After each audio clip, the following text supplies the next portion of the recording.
Alô? Bom dia a todos e a todas.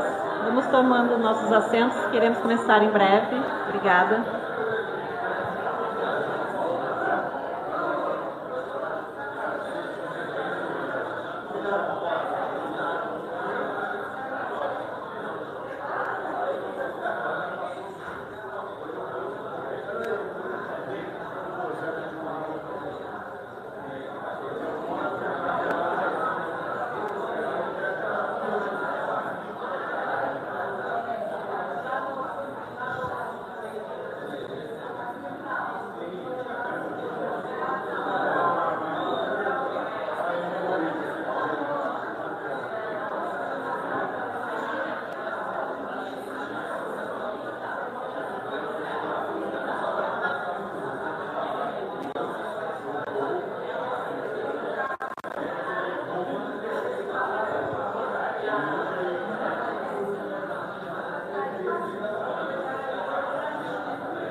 Bom dia a todos, sejam bem-vindas e bem-vindos.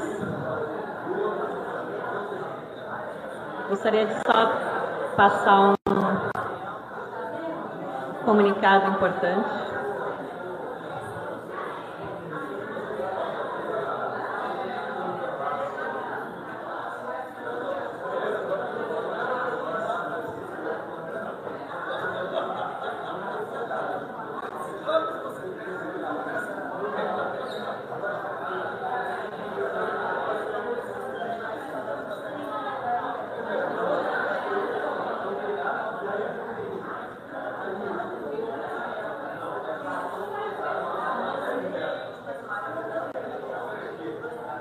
Obrigada pela presença de todos e sejam bem-vindos ao evento Restauração de Ecossistemas para os Desafios Globais da Rio 92, integrando clima, biodiversidade e degradação da terra. Uma informação, quem precisar ir no banheiro, entrando essa porta aqui no corredor, a primeira porta do lado esquerdo, fique à vontade. E para a abertura agora eu gostaria de chamar a senhora Agnès Salataviec, coordenadora do mestrado em Ciência da Sustentabilidade da PUC-Rio, cofundadora e diretora executiva do IES e professora também no Departamento de Geografia e Meio Ambiente da PUC-Rio, e o professor Glaucio Marafon, diretor do Departamento de Geografia e Meio Ambiente da PUC-Rio, para fazerem a abertura do evento. Muito obrigada.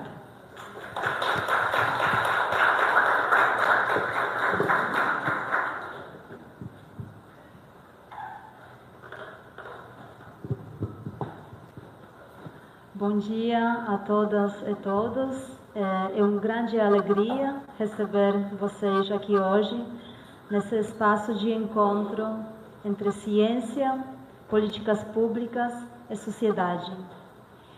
Em minha atuação, tenho visto de perto o quanto é urgente e necessário transformar conhecimento em impacto.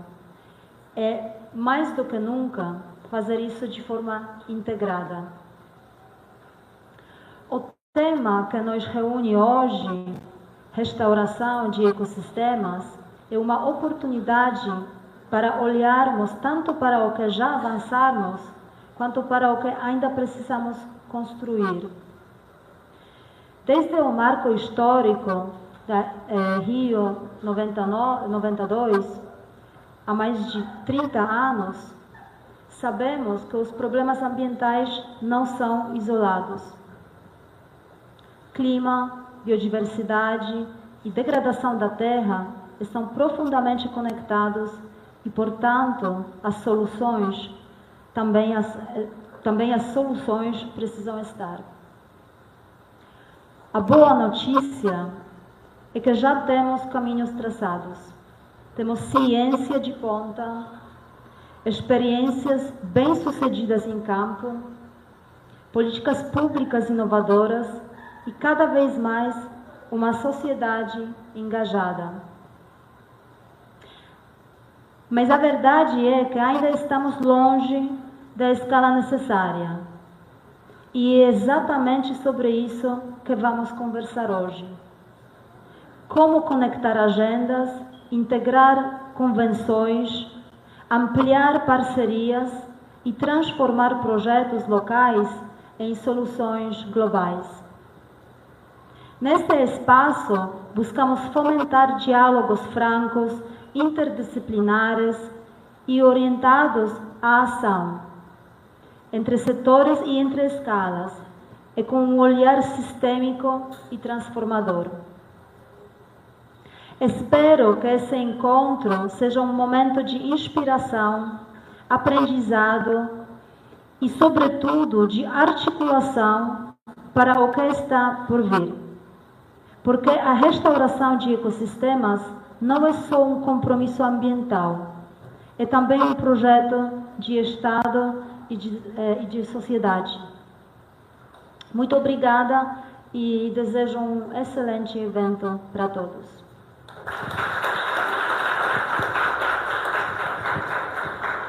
Bom dia a todos. Em nome do Departamento de Geografia e Meio Ambiente, das boas-vindas a todos vocês. Em especial aqui o meu ex-bolsista Belotti, né, que veio lá do Ministério para estar aqui com a gente. Isso demonstra, né, essa capacidade de articulação com um evento dessa magnitude, permite que a gente caminhe e vamos construindo essas parcerias. O Departamento de Geografia e Meio Ambiente agora está lançando um curso de graduação bacharelado em sustentabilidade, em articulação com 14 departamentos, aqui da PUC-Rio, um curso multidisciplinar e que busca fazer a reflexão e trazer essas questões para o debate. Esse ano também deve sair o resultado da avaliação do mestrado profissional e a perspectiva que a gente cria aí o doutorado profissional, mais trabalho pela frente, Então a ideia é dar sequência a essa agenda de debates e reflexões, com o apoio da PUC-Rio no âmbito do Departamento de Geografia e Meio Ambiente. Então, bem-vindos e que esse evento reflita, então, toda essa necessidade premente, de se fazer essa reflexão e a contribuição que esse grupo pode dar aí a essas questões que a AGA levantou. Obrigado.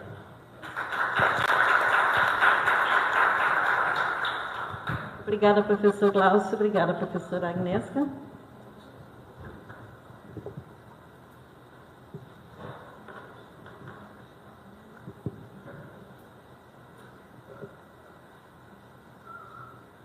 Eu gostaria agora de compor a primeira mesa. O primeiro painel, o tema é Restauração como Solução Integrada para Clima, Biodiversidade e Degradação.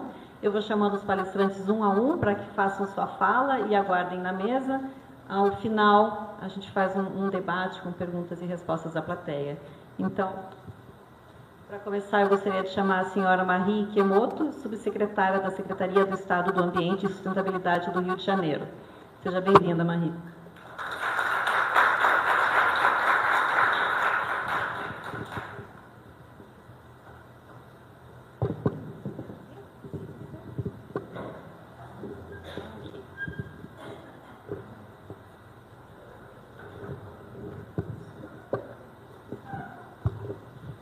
Bem, bom dia a todos. Primeiramente, agradecer o convite do IES para compartilharmos um pouco do que o Estado do Rio de Janeiro vem realizando em relação à temática da restauração e também destacar que esse é uma agenda prioritária para o nosso Estado, considerando que nós somos um Estado, prioritariamente, nosso bioma é o bioma Mata Atlântica, é um dos biomas mais degradados e mais pressionados dentro do Brasil e também um dos mais biodiversos. Um bioma extremamente também fragmentado, então a restauração ela é fundamental não somente para que a gente amplie a cobertura florestal, para garantir a provisão dos serviços ecossistêmicos essenciais, para garantir a segurança hídrica, alimentar, mas também para garantir a própria manutenção dessa floresta, que ela seja uma floresta biodiversa, e que proveja os serviços ecossistemas necessários. Então, a gente está falando aqui de aumentar a conectividade, manter e ampliar a conservação da biodiversidade e garantir também, especialmente, a segurança hídrica.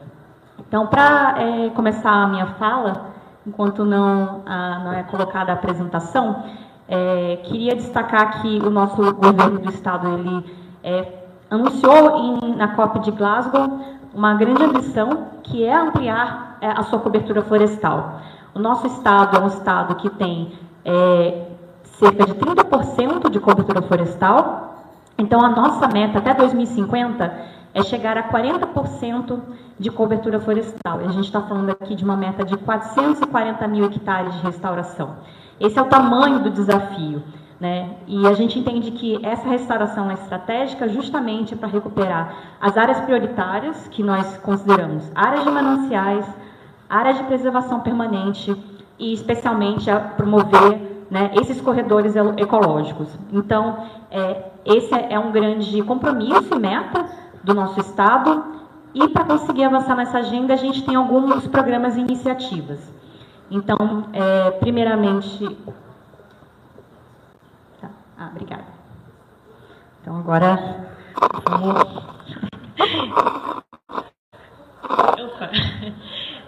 Bem, acho que vir para cá que é melhor, com toda a luz. Pronto, assim fica melhor. Bem, então eu vou passar aqui para um panorama do nosso Estado, falar sobre a principal iniciativa para atingir essa meta, que eu estava mencionando, que é o Programa Florestas do Amanhã. Aí queria também destacar a presença do nosso superintendente de Clima e Floresta, o Telmo, que está ali, que ele é o coordenador do programa, ele está aqui conosco. E, enfim, falar também sobre a importância de priorizar as áreas para restauração para que elas potencializem justamente esses ganhos e benefícios ambientais e socioeconômicos. Então, a gente também tem esse cuidado de focar aonde restaurar e também falar um pouco dos nossos próximos passos. Então, esse aqui é um panorama que eu já estava trazendo para vocês, né, em relação ao contexto do Estado do Rio de Janeiro. Eu havia mencionado que nós tínhamos 30% de cobertura florestal, que esse era o último levantamento do nosso mapa de uso de cobertura, mas no ano passado a gente teve uma boa surpresa, que foi justamente o último balanço, né, em relação ao que o MapBiomas publicou, e nesse balanço observou-se que a gente teve um incremento de 2% de cobertura. Então hoje o Estado ele tem cerca de 33, mas 32, um pouco por cento de vegetação nativa, e segundo a análise da nossa equipe, né, que faz a parte de monitoramento e sensoriamento remoto, isso se deu principalmente por regeneração natural no entorno de unidades de conservação. Então, só para destacar a importância aqui, dizer que, além da restauração ativa, a importância da conservação dos grandes fragmentos para que a gente consiga promover essa regeneração, permitir que essa regeneração natural aconteça. O desafio também é que a gente consiga manter que essa regeneração natural ela permaneça e, de fato, se consolide como uma floresta. Então, esse é um outro desafio. Mas essa tendência e esse padrão ele já foi constatado, né, nesse balanço líquido nas duas últimas 4 décadas. Então, a gente não teve perda de cobertura desde 1985 até 2023. O balanço líquido é de aumento de 2%. Né? Então, acho que isso é algo bem interessante em termos de resultado, mas aí vem as reflexões e questionamentos. Né? Então, a importância de manter, né, essa regeneração natural e a questão também que, como vocês podem ver, ela é uma vegetação ainda muito fragmentada.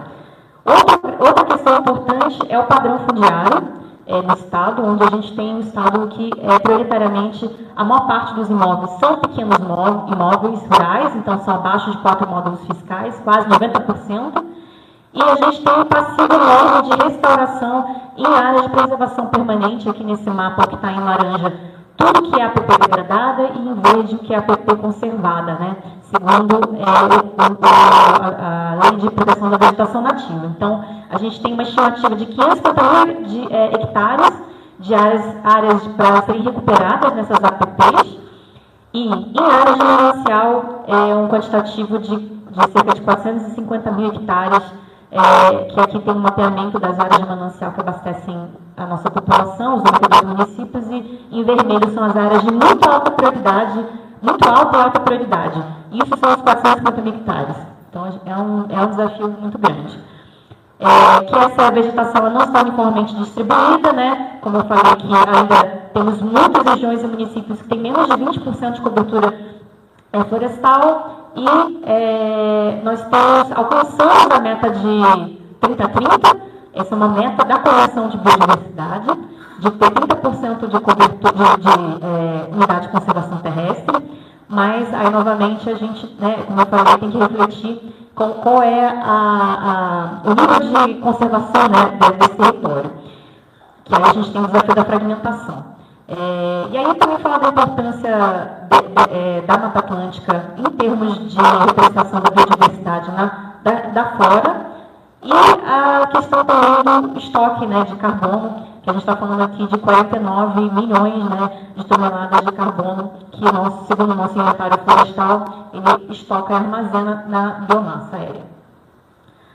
Bem, a importância da restauração ela ganha, especialmente falando da CID e das três convenções, considerando que o nosso estado é um estado que é muito suscetível a eventos extremos, então aqui, numa curta linha de tempo, de menos de 10 anos, aqui você tem todas as tipologias quase de eventos extremos, a gente fala desde estiagem, né, há também escorregamentos, ondas de calor, queimadas, a questão do aumento de ressacas e também inundações.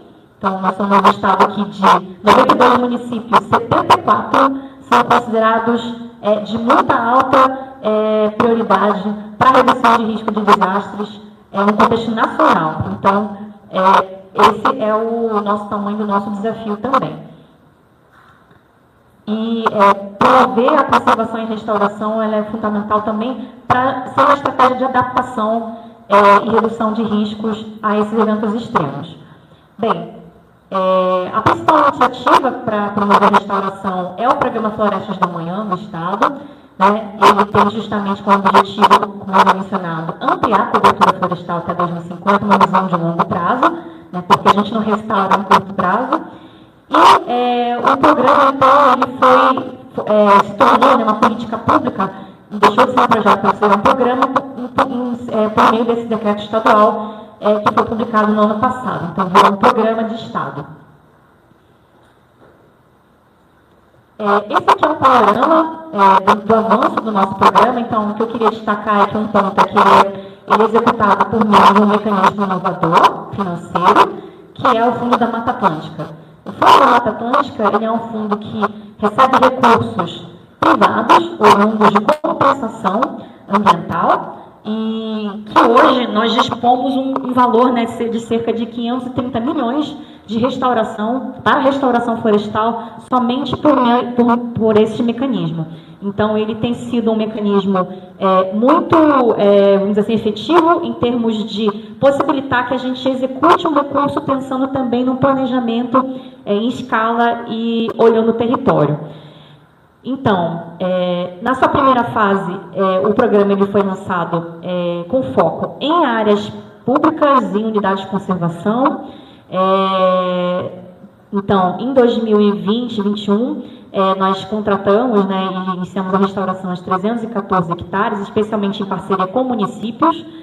Na fase 2, ela já foi uma fase que contemplou também, né, mais 200 hectares, mas incluindo aqui também organizações sem fins lucrativos, também, e também a participação de produtores rurais na execução dos projetos, né, que foi lançado em 2023, e no ano passado nós lançamos o nosso maior edital, o chamamento público, que foi em parceria com o BNDES, onde nós lançamos esse edital de 60 milhões de reais com uma meta de restaurar 1.000 hectares, abrangendo não só a região hidrográfica da Baía de Guanabara, mas também a região hidrográfica do Guandu, Lago São João, Macaé das Ostras, né, pegando aqui também boa parte desses municípios costeiros marinhos. E esse ano a gente pretende lançar também em parceria com o BNDES uma segunda, o edital, né, Florestas do Rio, o Florestas do Rio 2, pegando também mais 1.000 hectares, mais 60 milhões de reais, já pegando a região hidrográfica da Baía da Ilha Grande, Piabanha, né, pegando a região serrana, o leste da Baía de Guanabara e a região do Baixo Paraíba do Sul, Itabapoana, que é uma região extremamente deficitária em cobertura florestal. Ela tem, no nosso estado, ela tem menos de 10% de cobertura florestal. Então, é uma região também que sofre muito com os extremos de escassez hídrica, né, estiagem e inundações. Então, também uma região que foi priorizada nesse edital que a gente pretende lançar ainda esse ano.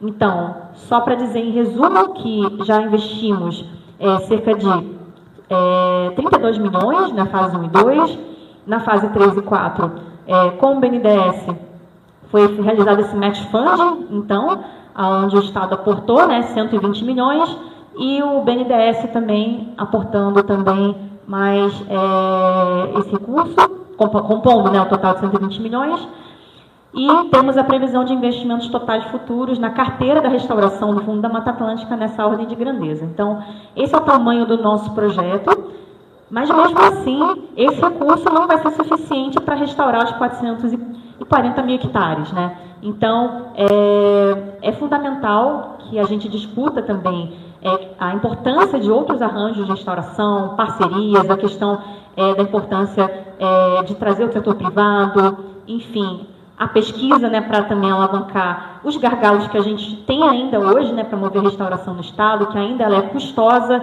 e o grande desafio é mobilizar as áreas e as propriedades rurais, como eu mencionei. E aqui destacar, explicar um pouco aonde a gente tem restaurado, com base em que metodologia e critério. Então, como eu mencionei, o programa Floresta da Manhã, ele busca restaurar áreas que maximizem os benefícios ambientais e socioeconômicos. Aqui não dá para ler, mas rapidamente explicando, a gente tem critérios que priorizam áreas que são, por exemplo, tem maior exportação de sedimentos, a degradação de áreas de preservação permanente para cumprimento da questão da restauração de áreas com obrigação legal, unidades de conservação, o grau de adesão ao cadastro ambiental rural, visando também promover que seja implementado o Programa de Regularização Ambiental, PRA, então, onde tem maior mobilização do CAR. A gente também considerou as áreas de manancial, as áreas prioritárias para restauração de mananciais, né? E a partir dessa análise multicriterial, nós chegamos, então, numa priorização do território. Então, aqui você tem quais são as subbacias prioritárias para a submissão das propostas. Então, a gente busca também justamente estar orientando, né, e as ações de restauração com vistas a aumentar a provisão dos serviços ecossistêmicos e também promover a regularização ambiental. Então, essa é a nossa metodologia. Queria não deixar de mencionar também, dentro desse cenário de aonde é prioritário restaurar no Estado, que além do programa Florestas da Manhã, nós também temos uma base legal estadual que traz orientação dos investimentos para o Instituto Estadual do Ambiente e também para os comitês de bacia hidrográfica e os demais entes do sistema de gestão estadual de recursos hídricos. Então, no nosso estado, nós temos duas resoluções, a resolução INEA 244 e a resolução CRI 218, ela define e determina quais são as áreas prioritárias para restauração visando a segurança hídrica, que são justamente as áreas contidas nesse atlas dos mananciais. Né? Então, que se vocês quiserem acessar toda a base, desde os arquivos para download, né, dos shapes, como a visualização dos mapas de forma dinâmica e interativa, basta acessar nesse link o portal, que é o portal, né, do programa Pacto pelas Águas, que é o programa que busca trazer essas bases técnicas. Isso nasceu justamente da crise hídrica de 2014, onde se identificou a importância de restaurar as áreas de mananciais. Aqui é um mapa mostrando a situação do estado. Nós temos 514 mananciais, que são esses triângulos, que vocês podem ver, e em rosa são as áreas que drenam para esses pontos, que são as áreas de manancial, né? E abastecem todos os 92 municípios. São 514 mananciais. Aqui a ampliação do déficit, ou do que seria, né, o potencial de áreas para restauração de APP em laranja, que eu já vi mencionado, 550 mil hectares. né, que precisa ter o poder público apoiando, né, esses proprietários rurais para promover essa recomposição, especialmente as pequenas propriedades, é uma obrigação do Estado dar esse apoio. Então, esse é um grande desafio também. E aqui é um detalhe do que são as áreas, então, que eu mencionei nessas duas normativas, aonde é mais prioritário para restaurar, né? Então, aqui, vermelho e laranja em alta, tem muita alta prioridade, visando garantir a segurança hídrica da população.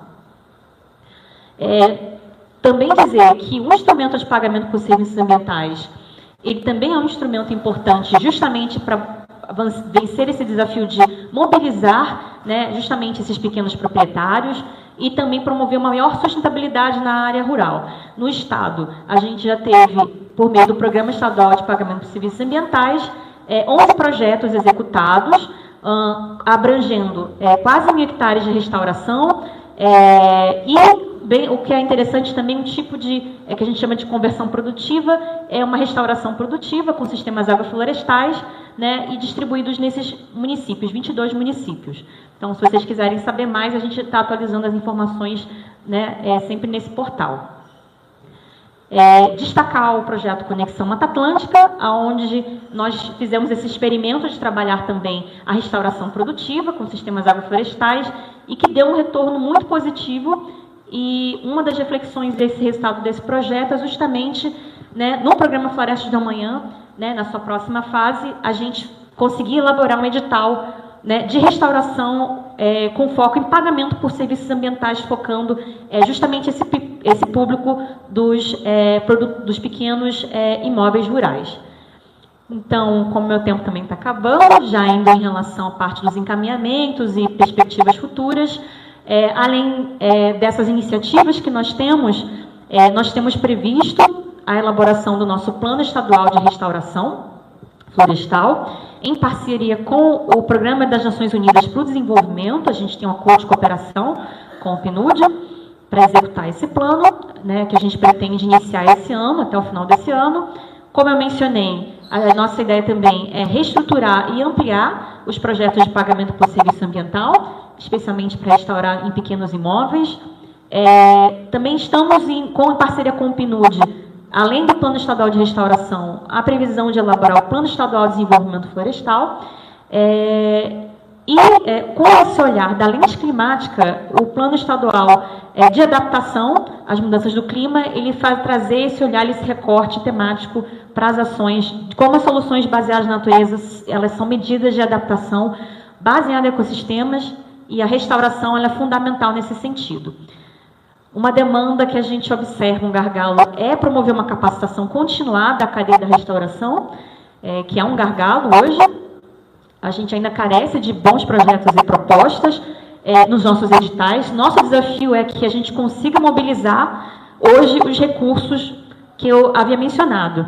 Então, a gente observa que a gente tem que fortalecer a cadeia da restauração, porque não é só a falta de investimento que é o gargalo. Hoje a gente tem recurso, tem os editais, mas a gente carece de propostas, de boas propostas, para conseguir avançar.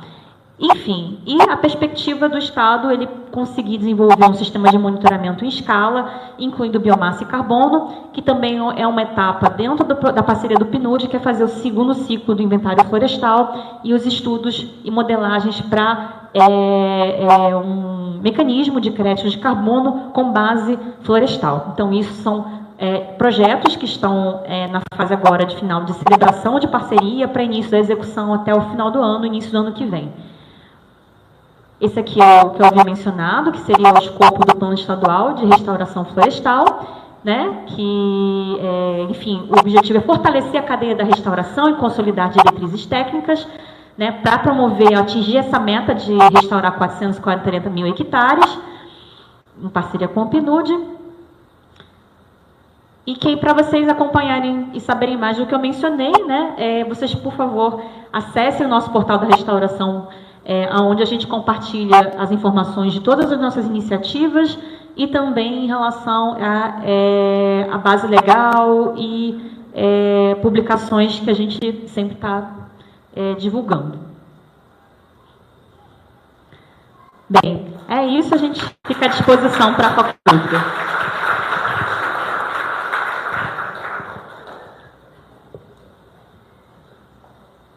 Muito obrigada, Marie.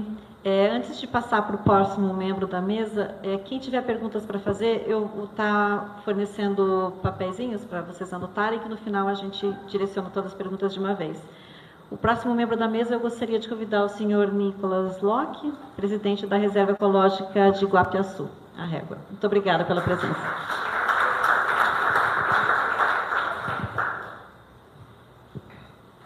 Bom dia todo mundo. Bom dia a todo mundo. É uma alegria estar aqui com vocês. Vejo muitos amigos, então a coisa ficou muito tranquila aqui, né?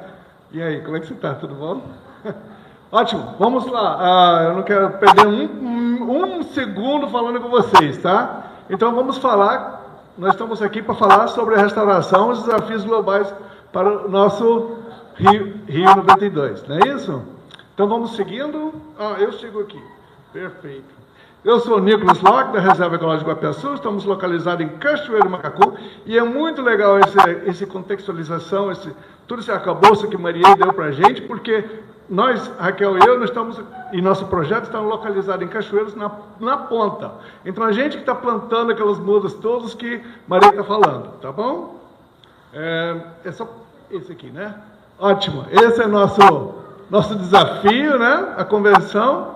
Vamos seguir. Esse é a nossa realidade, né? E a gente quer mudar isso, porque esse aqui, tudo que Maria falou, ela quer 20, né? E ela é muito parecido com o nosso final recôncavo do Baía Guanabara, com o fundo do Serra do Mar. E aí, hoje é assim. E como é que está a nossa? Nossa está... Sim. Eu não trouxe mais slides porque não dava tempo. Mas é uma ponderação para políticas públicas, para a gente pensar de que forma a gente pode começar a reflorestar aquela região lá, porque ela acaba sendo o tal famoso sponge city, né? Aquele sistema de saturar a paisagem em volta para ela ajudar na qualidade de água. Então a Régua está fazendo o seu papel, ela faz isso, ela permite a água entrar dentro do lençol freático. E, por último, eu trago só oportunidade de financiamento. Eu sei que vocês são todos da PUC, mega milionários. Se vocês querem investir na Régua, fica à vontade, tá? Porque a gente tem 1 minuto. Então, eu acho que acabou também. Esses são os meus doadores que apreciam esse maluco beleza de Nicolas. E obrigado. Então, Fernanda, agora... Muito obrigada, Nicolas. Fantástico. Eu gostaria de chamar agora como próximo palestrante o senhor Márcio Macedo, engenheiro do Departamento de Meio Ambiente do Banco Nacional de Desenvolvimento Econômico e Social, BNDES. Muito obrigada, Márcio, pela presença.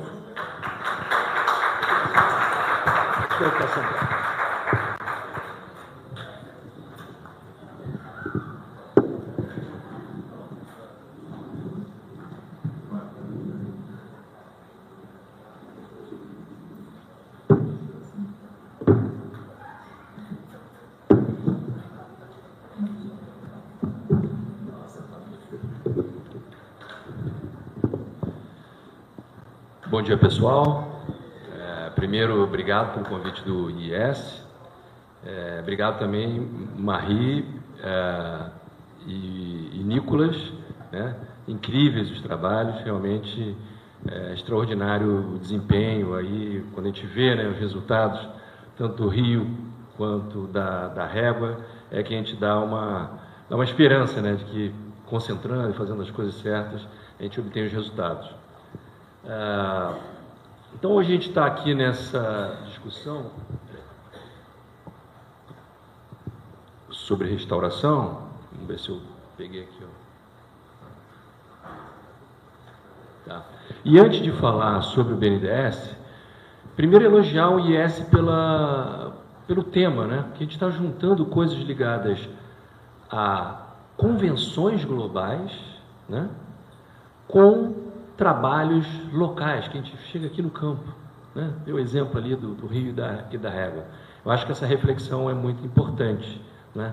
Porque nos fala sobre algumas dificuldades e as saídas que a gente tem. Então, eu vou fazer uma reflexão tópica, né? Não dá para muito tempo, antes de falar do que o BNDES vem realizando.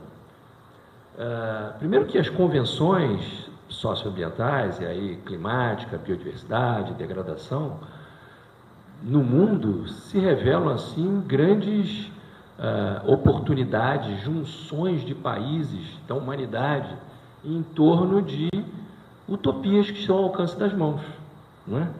Você vê a dificuldade de juntar países em torno de objetivos comuns. Isso na história da humanidade é talvez uma coisa única que se deu aí a partir aí dos anos 70, anos 90, no caso da Convenção do Clima e da Biodiversidade, né? Hoje, todo esse processo está meio que em xeque. A gente vê aí o enfraquecimento do multilateralismo, né? Está no ar uma certa dificuldade da gente enxergar uma visão mais positiva, otimista, né? Então, tudo que a gente fala em convenções globais depende do multilateralismo, né? Então, quando a gente vê essas dificuldades geopolíticas de hoje, as tensões geopolíticas, isso realmente se torna um enorme desafio, dado que o grande objetivo das convenções era juntar os países, juntar as sociedades em torno de objetivos comuns, né? Uma coisa que a gente não pode deixar de relatar, e aí eu trouxe uma frase do Schrödinger, que é um físico muito famoso, ligado à parte de física quântica, né? Mas ele teve uma frase muito feliz num livro dele chamado What is Life, né? O que é vida? E ele falou que a vida se alimenta de baixa entropia, né? Entendendo a entropia aqui, baixa entropia como mais alta organização. Então esse é um processo, quem é biólogo sabe, né? Metabólico, no campo das células, dos seres vivos, dos ecossistemas, das cidades, dos países, né? Você sempre usa energia e materiais de alta qualidade, ou seja, de baixa entropia, faz os seus processos e joga para fora materiais e energia de alta entropia, né? Esse é um processo natural, né? Em torno das que a gente chama de estruturas dissipativas. Isso meio que explica uma série de relações que a gente tem, inclusive com tecnologias e questões distributivas, porque por mais que a gente tenha avanços, né, em saídas tecnológicas de maior eficiência, sempre há a questão distributiva. Quem paga? Quem tem os benefícios? Quem tem os prejuízos em relação a essas novas soluções? Então, não é difícil nós imaginarmos saídas ambientais, saídas socioambientais, soluções que não atingem toda a população, não é? Isso a gente pode ver para frente, como a gente pode ver isso atualmente, diante da nossa diferença de qualidade de vida no que se refere a saneamento básico, alimentação, tratamento de resíduos, né? Isso tudo já se verifica. Isso tudo está um pouco calcado exatamente naquelas estruturas dissipativas de se alimentar de baixa entropia e jogar o que é ruim para fora, né? É o que as cidades fazem, por exemplo, em relação aos resíduos sólidos urbanos, não é isso? Então, lidar com essa realidade é algo que tem que estar sempre dentro da nossa cabeça quando lida com soluções ambientais, né? E aqui é que eu entro na restauração de ecossistemas, que também não escapa desses grandes desafios, né? Então tem uma questão emblemática da restauração de ecossistemas que lida exatamente com essa realidade. Eu gostei muito do que a Agnieszka falou no início sobre, deixa eu botar tudo aqui, sobre, ela falou que a restauração é um projeto de Estado e sociedade, né? De fato, né? A restauração traz para a gente uma coisa tão diferente, né, pessoal, em relação à economia tradicional, de exploração, de avanço sobre a natureza, né? Então a restauração traz para a mente das pessoas, para as soluções, muito mais do que a restauração propriamente dita, né? Ela traz algo ligado a um novo modo de pensar a organização da sociedade. Ela é algo que traz elementos civilizacionais, né? A gente não pode esquecer, em termos das nossas metas de restauração, que estão ligadas às nossas metas, e aí retomando o objetivo aqui do painel, do evento, né, ligada a soluções climáticas, né, soluções em relação à biodiversidade, à degradação. As metas de restauração que a gente se coloca, elas devem ser colocadas considerando o elemento, o fator tempo e o fator espaço, né? Não há soluções que sejam prontas para 12 milhões de hectares, que é a meta. A gente, às vezes, tem que parar de falar assim, qual é a solução para os 12 milhões de hectares? Não, a gente tem que pensar nas soluções, claro, pensando nos 12 milhões de hectares, mas nas soluções para o 1 milhão de hectares, que a gente está muito longe ainda no que se refere à restauração ativa. A gente sabe que tem a regeneração natural, né, vegetação secundária, que é um elemento à parte, mas a restauração ativa, a gente ainda está muito longe no Brasil de chegar no 1 milhão. Né? Então a gente tem que pensar nesse 1 milhão. E também na parte do espaço, porque as soluções para cada categoria de área são diferentes. As soluções para restauração em terras indígenas, unidades de conservação, pequenos proprietários, são diferentes das que vinculadas aí a grandes proprietários, por exemplo. Né? Restauração no Brasil, se a gente pegar o exemplo de outros países, o Brasil tem algumas peculiaridades.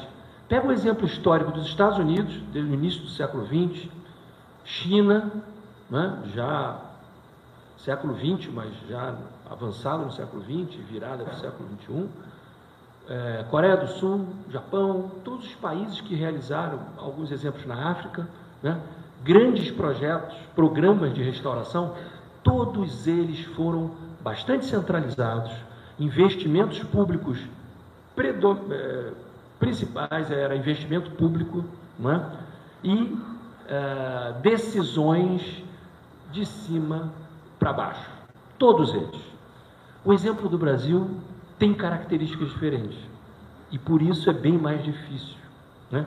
O Brasil tem um relacionamento ligado ao Código Florestal e outras iniciativas em que nós buscamos a participação bastante relevante do setor privado, tem a participação da política pública, dos recursos públicos, né? É o caso aqui do BNDES, como a gente vai mostrar, mas a gente se colocou esse desafio para o privado também, tanto que o Código Florestal estabelece obrigações para os proprietários rurais, né?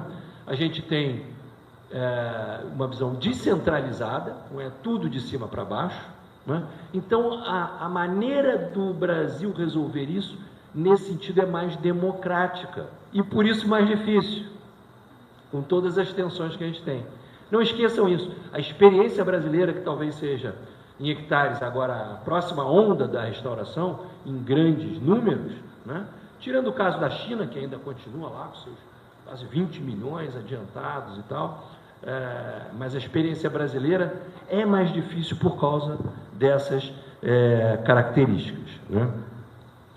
Então, dito isso, eu vou, acompanhando aqui o caso da Régua e do Rio de Janeiro, falar um pouco da experiência do BNDES, né, que é o banco de financiamento, o maior banco de financiamento de longo prazo no país e um dos maiores do mundo, né, e que nós estamos envolvidos com a questão da restauração desde 2010.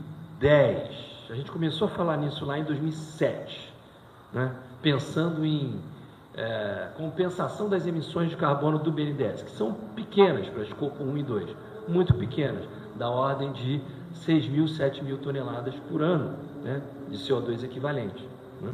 Então isso é muito pequeno. Claro que escopo 3, se for considerar onde o BNDES investe e tal, aí escopo 3 é sempre uma coisa muito maior. né? Então a gente começou a pensar nisso. Mas era muito complicado, os advogados botaram um monte de impedimento na época, então a gente falou, não, vamos esquecer a compensação, vamos fazer que a restauração ela tem valor por si só, por todos os benefícios da restauração. Então a gente começou, aqui não está na ordem, a gente fez apenas um arco ali, a gente começou com algumas iniciativas, né, que não estão, eu vou mostrar um mapinha, né, a gente fez alguns editais, algumas pessoas daqui, né, sabem disso, a gente começou pequenininho, editais de restauração, né, alguns 40 milhões, era para fazer 3 mil hectares num, 3 mil hectares no outro, né, então a gente conseguiu iniciar. E qual foi a importância dessas iniciativas? Que a gente aprendeu a lidar com restauração. A gente entendeu como fazia, custos, tecnologias, quem é que fazia, como é que eram, quais eram as prioridades. Foi foram aquelas iniciativas pequenininhas, pessoal. E eu falo isso porque dentro do BNDES a gente teve grandes dificuldades. Teve gente no BNDES grande que falou sempre assim, isso é uma gota no oceano. Isso é uma iniciativa muito pequenininha, o que vocês estão fazendo? Mas foram essas iniciativas que permitiram que a gente tivesse a capacidade hoje, que a gente está vivendo o melhor momento de restauração no Brasil de todos os tempos, né? Tirando o grande avanço que foi, na época do Dom Pedro II, a restauração da Floresta da Tijuca e tal. Mas esse é o principal momento. Foi isso, das pequenas iniciativas, que permitiu a gente chegar para algumas coisas, como o que a gente está fazendo no Restaura Amazônia, em concessões florestais, né? Restauração em concessões, o que a gente chama de BNDES Florestas Crédito. Hoje, a nossa carteira de crédito para restauração aumentou imensamente.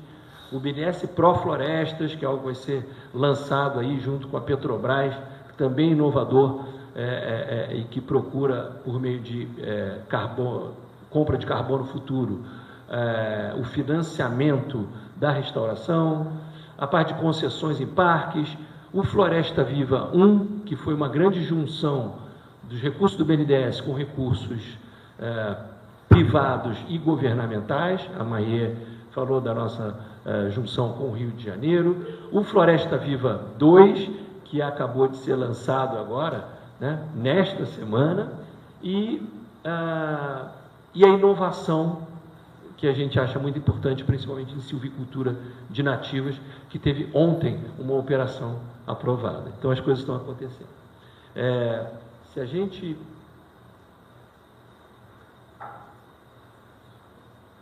Eu vou passar por isso, que são motivações, né? E vou chegar aqui... Puxa, já está tudo aqui, botar tudo de uma vez. Epa, tá. Isso aqui é meio que um resultado global do que a gente vem realizando para o Brasil ao longo dos tempos. Então, você pega ali em cima, reembolsável do Fundo Clima. O BNDES é o gestor do Fundo Clima. Isso foi decisivo, pessoal. O Fundo Clima está aí desde 2010.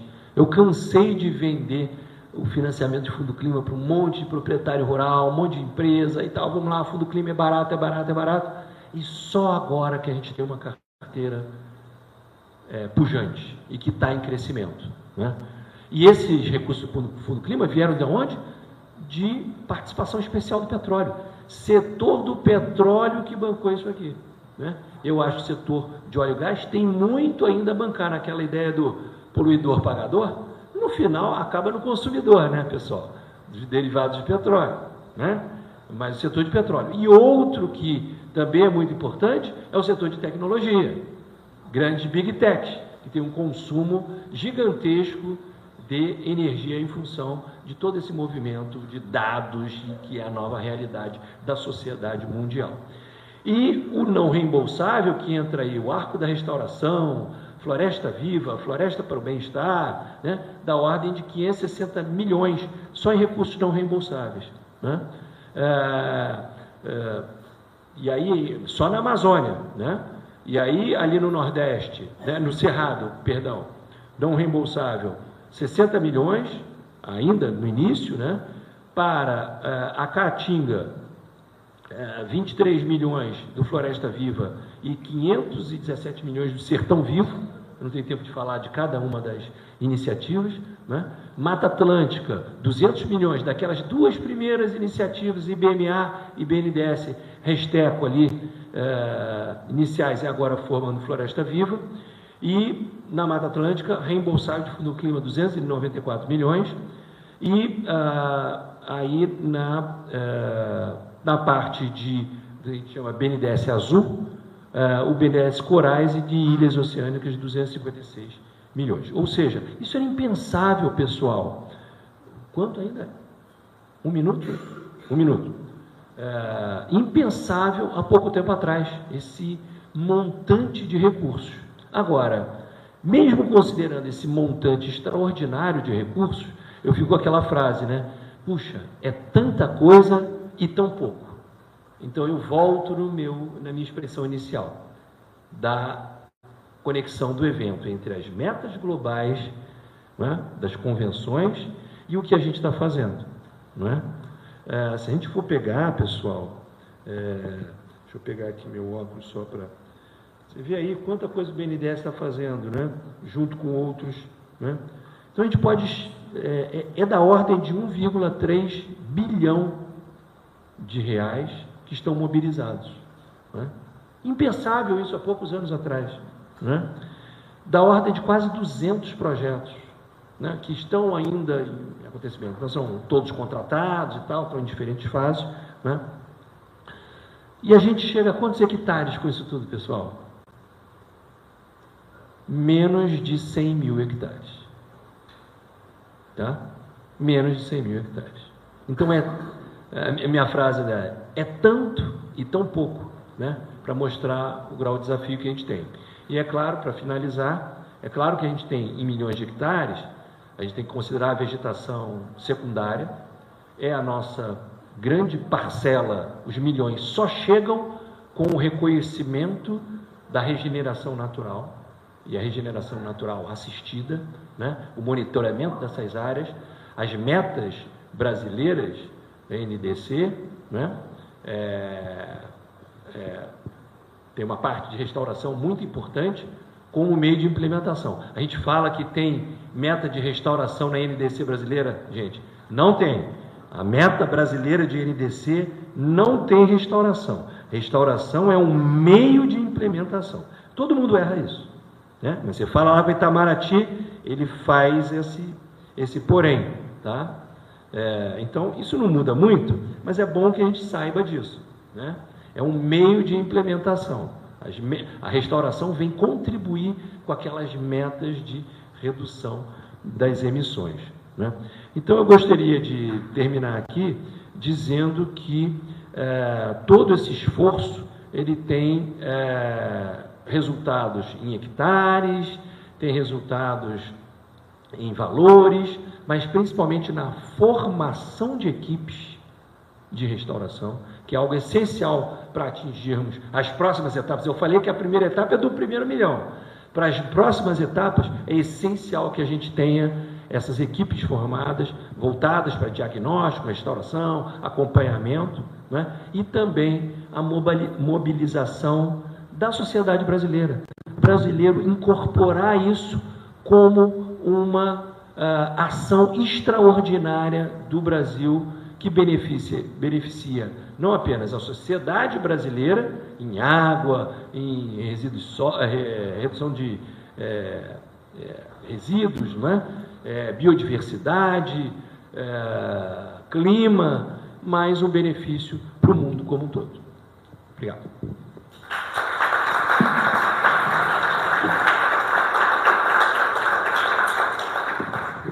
Muito obrigada, Márcio, pela excelente fala. Gostaria agora de chamar como última membro da mesa, depois eu chamarei todos novamente para o debate, a senhora Dora Nascimento, assessora parlamentar da Dani Balbi, e atua na coordenação do Conselho Ecológico Popular do Rio de Janeiro, e é mestranda também da PUC-Rio. Seja bem-vinda, Dora.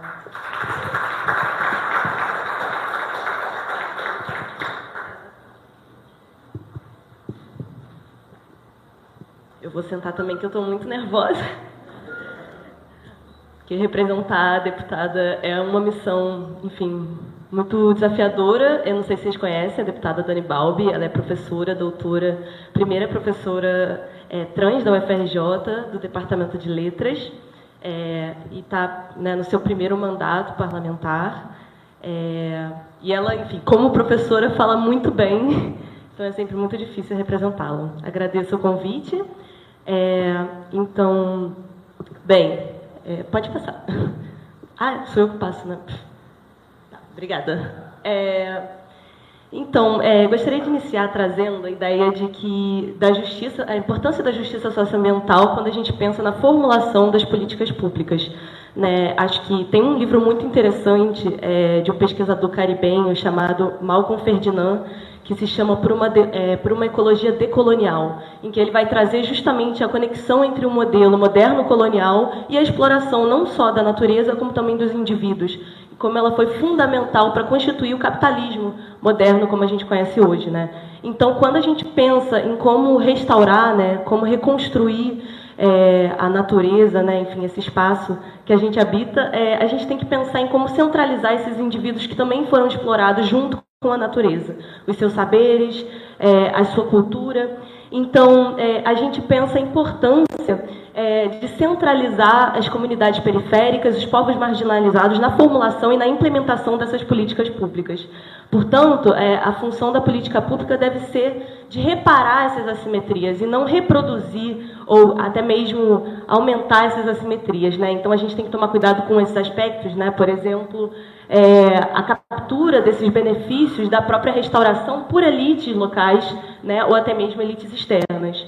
Então, a gente pensa essas práticas sustentáveis de desenvolvimento a partir das margens, por exemplo, com agroflorestas e outras práticas já muito bem fundamentadas nas comunidades locais e tradicionais, nos povos tradicionais.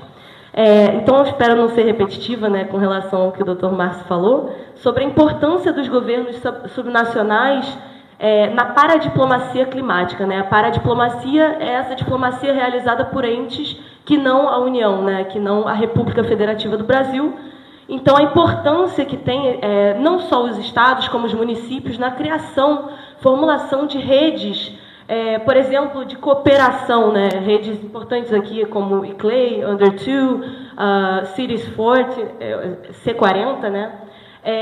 Então, a importância dessas redes também para gerar atratividade de investimentos, para, enfim, trocar, né, conhecimentos, porque a gente sabe que a poluição é global, o fenômeno é global, mas os impactos são locais. E, por isso, as soluções também têm que ser locais. A gente também viu, né, um potencial muito grande do Estado do Rio de Janeiro para ser um protagonista nessa agenda climática global, como o exemplo da Rio 92. Deixa eu passar. E, então, nesse sentido, né, o papel dos três poderes, né, o papel tanto do executivo quanto do judiciário, né, com o crescimento, por exemplo, dos casos de litigância climática, e do legislativo, que é o nosso caso. Então, o legislativo ele tem esse papel de criar, né, revisar, atualizar as leis, mas fiscalizar também a implementação dessas leis, garantindo, então, uma participação popular na formulação e na implementação dessas leis. Com foco, então, pensando o histórico, né, da restauração, em especial no estado do Rio de Janeiro, eu trouxe esses 11 nomes, né? Maria, Constantino, Eleutério, Leopoldo, Manuel, Mateus, Sabino, Macário, Clemente, Antônio e Francisco, que são 11 escravizados que foram o centro da restauração do Parque Nacional da Tijuca. Sem eles, né, esse primeiro grande projeto de reflorestamento não teria sido possível. Por isso, restaurar a memória deles é justamente promover uma restauração enquanto uma ferramenta pedagógica e também emancipatória. Então, pelas mãos desses 11 escravizados, né, foram plantadas aproximadamente 185 mil árvores, né, ou seja, 14% da área total atual do Parque Nacional da Tijuca, com as ferramentas e as técnicas daquela época, né, do século XIX, foram graças a esses 11 pessoas, né, que entraram para o livro de heróis. Então, a legislação atual que a gente tem é a Lei 8.538, né, de 2019, que é a Política Estadual de Restauração Ecológica.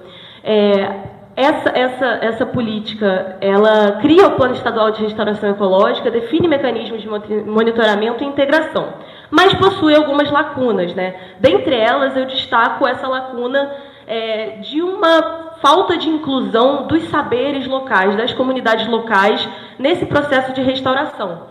Lacuna essa que visamos, né, preencher e, enfim, repensar através do nosso projeto de lei 4.647, desculpa, eu não botei o número aí, depois eu posso reajustar os slides. E no nosso projeto de lei, a gente visa justamente preencher algumas dessas lacunas, né?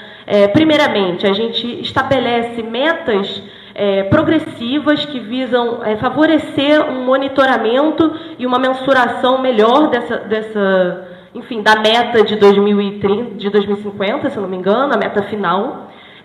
Também garantimos uma maior ênfase, então, na participação desses saberes, dessas comunidades locais, na formulação de políticas de restauração ecológica.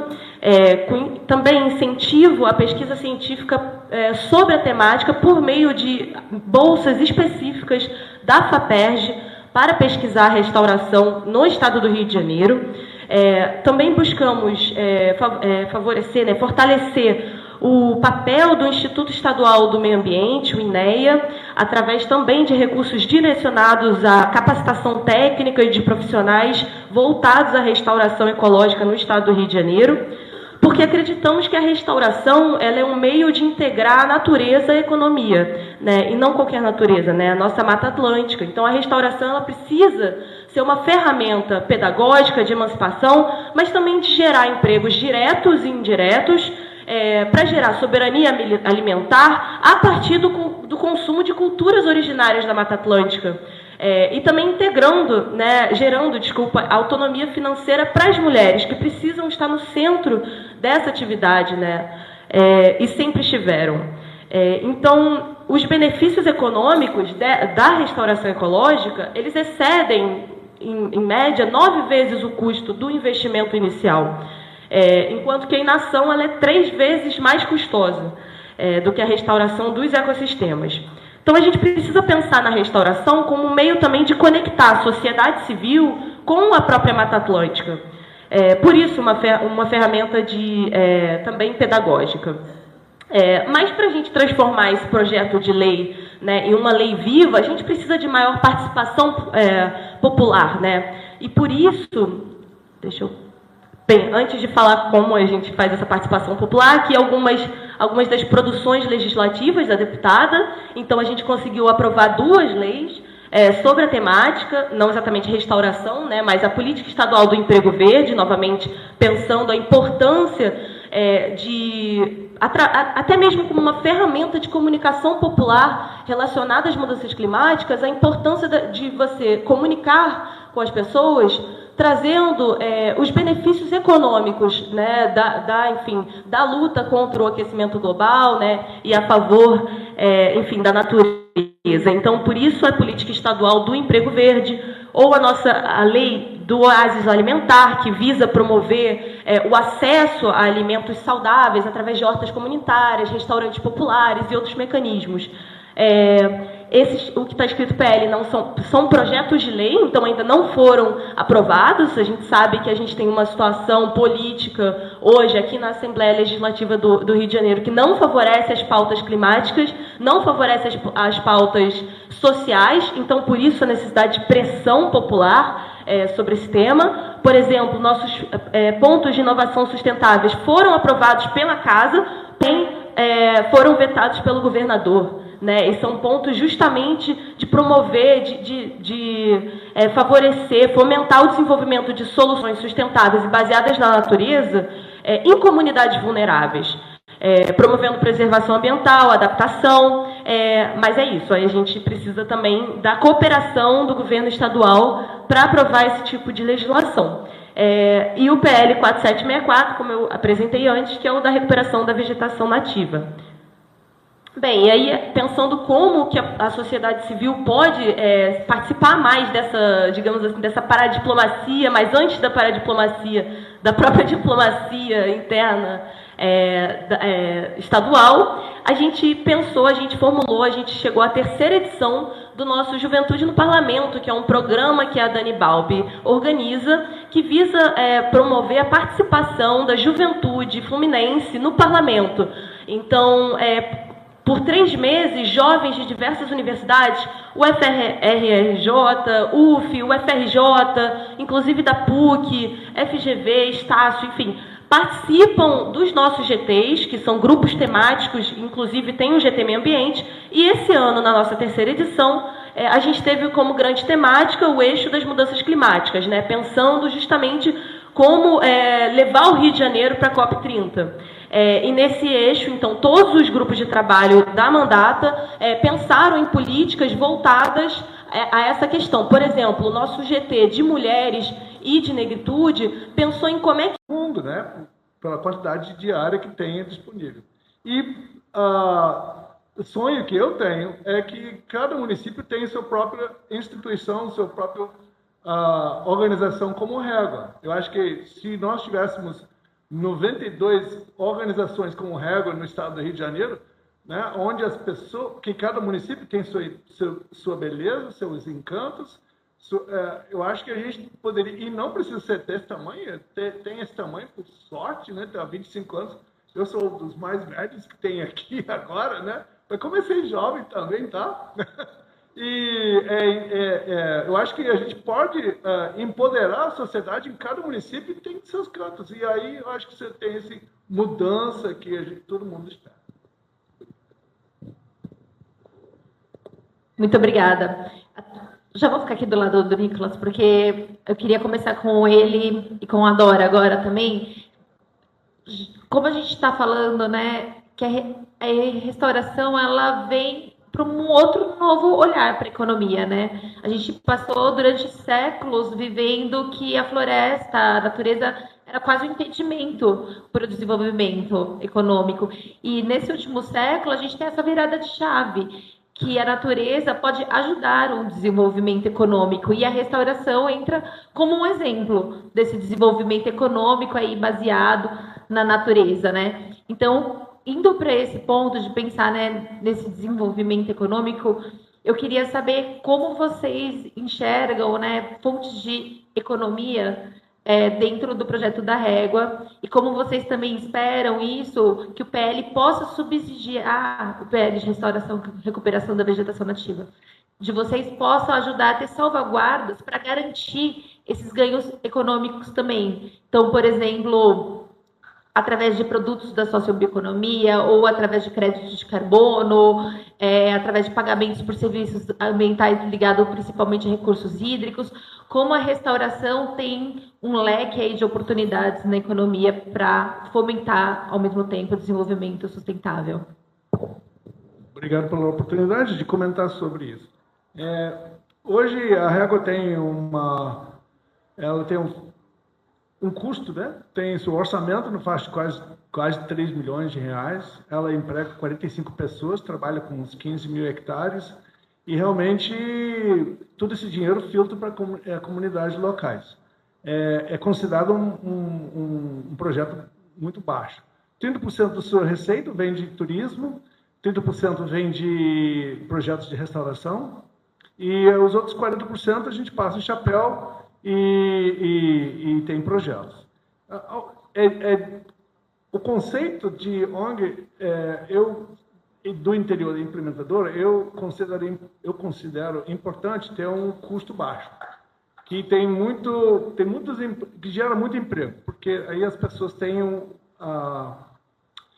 eles entendem que a vida dele envolve, fruto de conservação do meio ambiente. Então, isso eu acho que é uma filosofia muito legal que a gente tem e tentamos reduzir para que não fique muito caro e um projeto tenha uma grande atuação.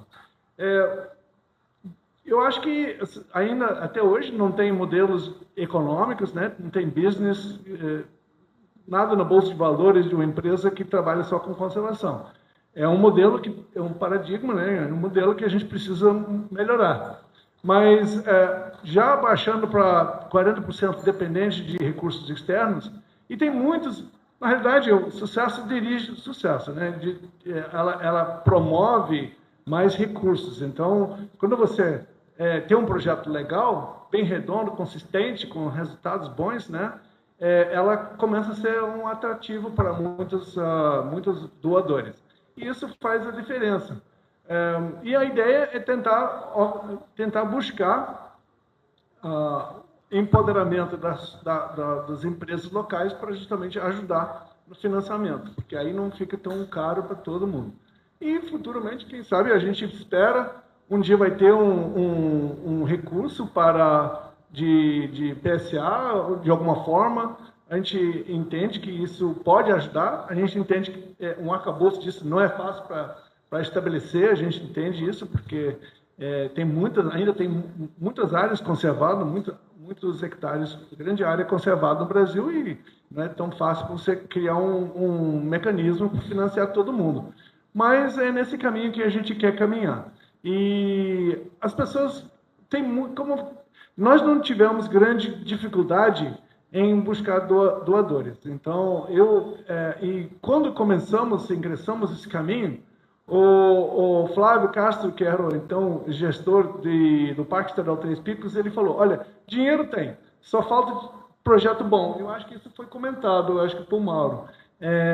Então, eu acho que fazer um projeto redondo, muito embasado, com muitos benefícios para comunidades locais, eu acho que é o caminho para buscar uma sustentabilidade. E tentar mudar esse, para conseguir quase chegar lá, né? Esse eu acho que todo mundo está buscando.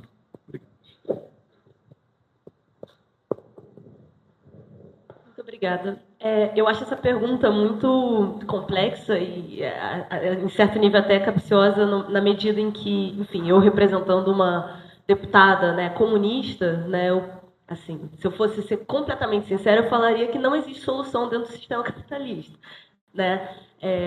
Até existe, por exemplo, uma expressão usada num discurso de um banqueiro inglês, que ele usa a ideia de tragédia de horizontes, que enquanto o mercado financeiro e os mecanismos hoje que a gente tem, muitas vezes, do setor financeiro, principalmente privado, claro, diferente no caso do BNDES, olham para um horizonte de longo prazo, ou um horizonte de curto prazo, né, de ganhos rápidos, a gente está falando de, né, propostas e até benefícios econômicos que serão sentidos mais no longo prazo. Mas tentando responder, né, eu acho que econômicos, eles precisam se dar também através de uma distribuição equitativa, né? Como diz a Conceição Tavares, né, a gente não vai crescer para depois dividir, né? A gente precisa dividir enquanto cresce, e para crescer. Então, eu acho que o PL da deputada, ele promove esse ganho econômico de forma mais equitativa na medida em que ele inclui saberes locais e, portanto, ele remunera esses saberes locais, essas populações locais, para participar dessa restauração. Não só ele remunera essas pessoas, como ele também traz para o centro agências importantes, estaduais voltadas ao meio ambiente, então, por exemplo, o INEA, né, capacitando esses técnicos e fomentando a criação e geração de novos empregos dentro desses institutos que a gente já tem, né, e que são públicos e que a gente precisa fortalecer. Né? Então, além disso também, enquanto que a lei hoje de restauração, ela cita de forma muito digamos assim, neutra, né, pesquisas, né, científicas, a gente nomeia a FAPERJ. Então, a gente também traz a FAPERJ para o centro, portanto, gerando mais bolsas, né, para os estudantes de pós, né, a gente sabe que a gente sofre com isso. Então, estudantes de pós-graduação, ou até mesmo através de bolsistas PIBIC, que vão pesquisar essa restauração e vão se conectar mais também com a Mata Atlântica. Né, porque, como eu comentei, né, a gente precisa pensar a restauração como um instrumento de emancipação e um instrumento pedagógico. Né? E, para ser um instrumento pedagógico, é necessário fazer desses espaços de restauração laboratórios populares, né? Espaços de visitação de escolas, enfim. E trazendo a FAPERJ, trazendo o INEA, trazendo esses órgãos públicos, o BNDES, claro, que, aliás, eu sou muito, muito grata, porque eu pude estagiar lá por 2 anos, mas eu estagiei na área de indústria, então era outro universo, infelizmente. Então, trazendo esses órgãos públicos para dentro do jogo, né, identificando que o setor privado, infelizmente, ele vai estar olhando principalmente para os seus ganhos, né, os seus lucros individuais. Então, é isso, fortalecendo as comunidades locais, garantindo os direitos de populações quilombolas e indígenas, porque a gente sabe, né, é importante também reforçar isso, que eles são os restauradores originários, né, são os restauradores por vocação, né? Então a gente também precisa reforçar a necessidade de regularização fundiária, né, de todos esses mecanismos, como mecanismos também de restauração ecológica, né, e de promoção dos direitos humanos. Muito obrigada, Dora. Obrigada, Nicolas. Indo aqui para mais uma pergunta para a Marie, essa daqui também, mas fiquem à vontade se alguém tiver, né, novamente, mas foi direcionada para a Marie. Há uma estratégia para seguir com a regeneração da floresta e atingir os 450 mil hectares nos próximos anos, independente de mudanças governamentais, se tornar um projeto de Estado e não de governo? E como transformar o programa atual através dos bons projetos disponíveis? Há bons projetos para tocar todos esses 450 mil hectares? Boa pergunta. Bem, em relação ao monitoramento da cobertura florestal, que é relacionado à primeira pergunta, nós temos um programa que hoje se chama Olho no Verde, que monitora os nossos fragmentos florestais, e ele sempre foi muito focado em combate ao desmatamento. O nosso estado é um estado que tem um padrão de desmatamento que ele é muito pulverizado, é um desmatamento que você muitas vezes não vê, ele acontece dentro do fragmento, um corte mais do subbosque, ou então ele é um desmatamento formiguinha, ele vai realmente comendo pelas beiradas e a gente muitas vezes não vê aquelas grandes áreas que chamam a atenção. Então, esse programa foi criado para monitorar e detectar esse tipo de desmatamento, isso é bem cirúrgico, e ele consegue, inclusive, ver com essas imagens de alta resolução o corte de até uma única árvore. Então, nós começamos com esse programa em 2016, com foco em combate ao desmatamento. E aí, com o avanço da tecnologia e a nossa equipe do próprio Instituto do Estado do Ambiente, eles fazem também um monitoramento sistemático do uso e cobertura, mas hoje com a inteligência artificial, deep learning e outras ferramentas, a nossa equipe hoje consegue fazer um monitoramento mais sistemático, ele consegue observar, né, todo o território do Estado, então hoje o programa observa todo o Estado, e agora nosso intuito é fazer um balanço anual, não só da perda de cobertura, com foco em combate ao desmatamento, mas monitorar esse ganho também. Saber onde ele está acontecendo, a gente observar esse padrão e conseguir pensar esse monitoramento da cobertura como uma política de conservação e restauração. Então, acho que esse é um aspecto que eu acho que é um avanço, né? A gente vem trabalhando, e um olhar também específico sobre as queimadas. A gente hoje também monitora as queimadas, porque elas são um principal risco para a perda da cobertura florestal, não só o corte ilegal, mas a perda e também para a própria restauração. As nossas áreas do programa, elas vêm sendo afetadas por queimadas, e isso é um problema. Então, é muito importante avançar nesse sentido. Então, ano passado também a gente teve 2 importantes marcos, que foi lançar o programa Olho no Verde Queimadas. Hoje a gente é capaz de monitorar semanalmente e mapear as cicatrizes de queimada no estado também. Então, hoje a gente tem uma plataforma que a gente monitora isso para entender esse padrão. E também agora pensar uma estratégia de um programa de combate, né, às queimadas, prevenção e combate. Então, foi aprovada uma política estadual para o controle do fogo, a prevenção às queimadas, e aí o Estado tem que elaborar o seu plano de estratégia também. Então, a gente tem essas frentes, eu acho que importantes, que não foi bem o objetivo da pergunta, mas eu acho que são importantes mencionar, porque tá tudo interligado. Então, para, sim, entender aonde está tendo ganho, a regeneração natural e o que fazer com essas áreas, a gente tem que monitorar. Esse é o primeiro passo. E o segundo aí é pensar como a gente vai trabalhar essas áreas. Como eu mencionei, a principal área de ganho foi no entorno das unidades de conservação. Acho que a política de proteção e avanço das áreas protegidas é um primeiro aspecto que a gente identificou que é prioritário. Mas o segundo é pensar também nas estratégias de corredores ecológicos e incentivar também essa matriz, essa permeabilidade. Então, quando eu falei sobre políticas que trabalham o pagamento por serviços ambientais, não é só restauração nas áreas de APP, mas a gente também ter, nesses sistemas agroflorestais, sistemas produtivos agroecológicos, fazendo justamente essa conectividade desses corredores, pensando na paisagem, não só pensar, restaurar integralmente áreas de fragmentos específicas, mas pensar na permeabilidade da paisagem. Eu acho que isso também é fundamental a gente trabalhar de forma conjunta. E aí, nesse sentido, também, o Estado do Rio de Janeiro, com a parceria com a TNC, nós estamos justamente nesse momento fazendo um estudo para a criação e a implementação desses corredores ecológicos, onde a gente vai focar essas políticas de transição agroecológica, pagamento por serviços ambientais, visando também justamente a indução dessa regeneração natural. Então, essas são as iniciativas que conversam com o que a gente está falando aqui, que não é só restauração florestal, mas é restauração ecológica. Obrigada, Maria. Agora, a próxima é para o Márcio.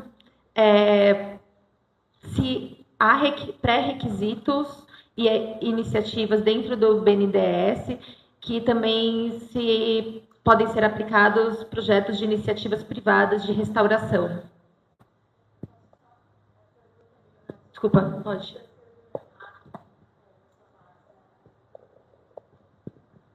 Desculpa, eu estou aqui de uma forma bastante simples, não vou dizer leiga, né, porque eu sou entusiasta da sustentabilidade, eu venho da área de ilustração botânica, estou acompanhando uma grande amiga que é empreendedora, ela tem um projeto de reflorestamento, já está iniciado, está aqui na Serra dos Ormos, e eu trabalho mais com a Lei Rouanet na área da cultura, então a minha ideia de pré-requisitos, o que uma empreendedora iniciante, quais são os pré-requisitos para aplicar para um benefício? Pergunta simples, mas obrigada. Tá, perfeito. Antes, só queria falar para a Dora, que foi estagiária do BNDES, que bom que você trabalhou com a indústria. Que bom. Porque a gente tem que ter os ambientalistas trabalhando exatamente no setor de indústria, transporte, resíduos, entendeu? Então, foi melhor você trabalhar lá do que você ter trabalhado na área ambiental. Que aí você pegou esse universo. Entendeu? Com relação a pré-requisitos, enfim, a gente tem... qual é o seu nome? Lúcia. Enfim, para um empreendedor em restauração, o que acontece? O BNDES é um banco, né, de grande porte. Então, a gente tem várias linhas de financiamento que são aplicáveis para grandes projetos. Então, grandes projetos não se aplicam diretamente ao empreendimento propriamente dito, que possivelmente é pequeno, né? Mas existe também no BNDES as iniciativas, linhas de financiamento para pequeno porte. A gente vai desde o PRONAF, que é o Programa Nacional de Apoio à Agricultura Familiar, né, passando para o outro, né, até as grandes linhas de financiamento. Só que, como eu falei ali, a gente tem linha de crédito para empresas, né, e novas empresas que têm como negócio a restauração, e tem também os editais, que a gente pega exatamente para associações. A gente tem já um histórico de apoio, e aí em unidade de conservação, terras indígenas, a gente tem dentro do Restaura Amazônia, e também iniciativas anteriores, voltadas para associações indígenas, né? Então, os editais tentam exatamente mobilizar, né, e colocar lá, botar na capilaridade dos territórios e de associações, organizações que ainda têm pouca capacidade de gerir recursos e tal. Dentro dos editais, a gente também tem esse compromisso, né, de chamar, capacitar, né, nas diversas editais que a gente tem, para exatamente mobilizar pessoas como essa que você está falando aí, que podem se agregar tanto a projetos, né, específicos do edital, mas também iniciativas ligadas a viveiros, a cadeia produtiva, que podem realizar. Né? Então, acho que com isso é um detalhe, mas que tem uma série de instrumentos. Só para também completar o que a gente estava falando de articulação, Eu acho que a articulação do BNDES não é apenas de agentes, né? Federal, estaduais, municipais, associações, empresas e tal. É uma articulação também temática entre restauração e conservação. Esse elemento aqui, não tratamos muito disso, mas a gente sabe que não há restauração que retorne, pelo menos num horizonte aí de 30, 40 anos, a estágios iniciais, né? Então, a importância da conservação é imensa, né? E se a gente pensar em Mata Atlântica, por exemplo, que a gente está aqui, a importância de preservação de fragmentos, né? Que estão nas áreas privadas, né? Estão nas áreas públicas também, mas muito nas áreas privadas. E eu muito recebi, assim, às vezes, falando, mas por que o BNDES está só falando restauração, restauração, restauração? Isso foi uma estratégia que se mostrou até acertada, da gente focar na restauração, que é um pouquinho menos problemática dos instrumentos voltados para a conservação, né? E aos poucos a gente está trazendo a conservação para projetos de restauração. O Floresta Viva 2, né? Evolução do Floresta Viva 1, nós vamos incorporar atividades de conservação juntamente com as atividades de restauração, né? E isso tem a ver com os grandes objetivos. A gente tem o objetivo de captar recursos privados, públicos e internacionais, né? Implementar e monitorar, porque só através do monitoramento a gente vai lá e traz mais recursos. Então, é uma espiral positiva, né? Ascendente, né? Então, em torno disso é que a gente fala de carbono, que a gente tem falado muito, né?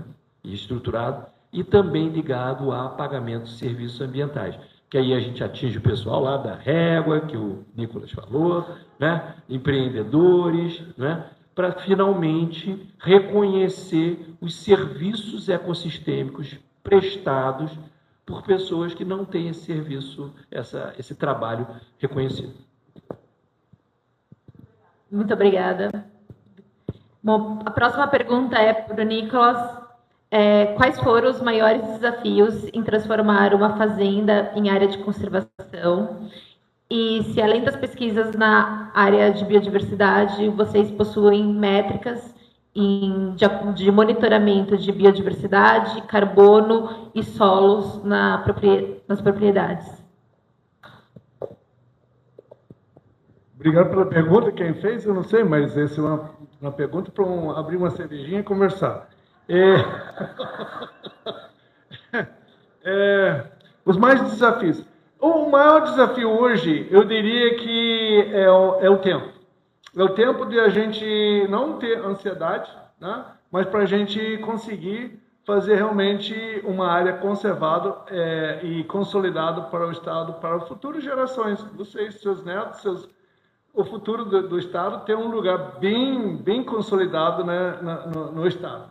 Eu acho que esse aqui, o tempo é o desafio, porque a gente precisa levantar recursos, não é tão fácil, tem que escrever um projeto e depois submeter esse projeto e depois tem todo o procedimento de avaliar toda a documentação e depois, mas basicamente é isso.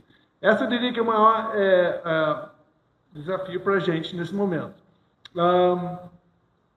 E a gente monitora sim. Inclusive tem Cadu aqui, eu acho que ele faz parte de uma equipe que chama-se o Estudo de Longo Prazo, né? Que é um projeto pioneiro em que nós estamos monitorando diversas áreas da reserva ao longo de tempo. Então já começou quase 10 anos atrás, por aí, com o FRJ, e está ficando um trabalho muito consistente, gerando muitos dados, envolvendo muitos jovens. A Régua, para você ter uma ideia, a Régua hoje é o terceiro lugar mais estudado no estado do Rio de Janeiro.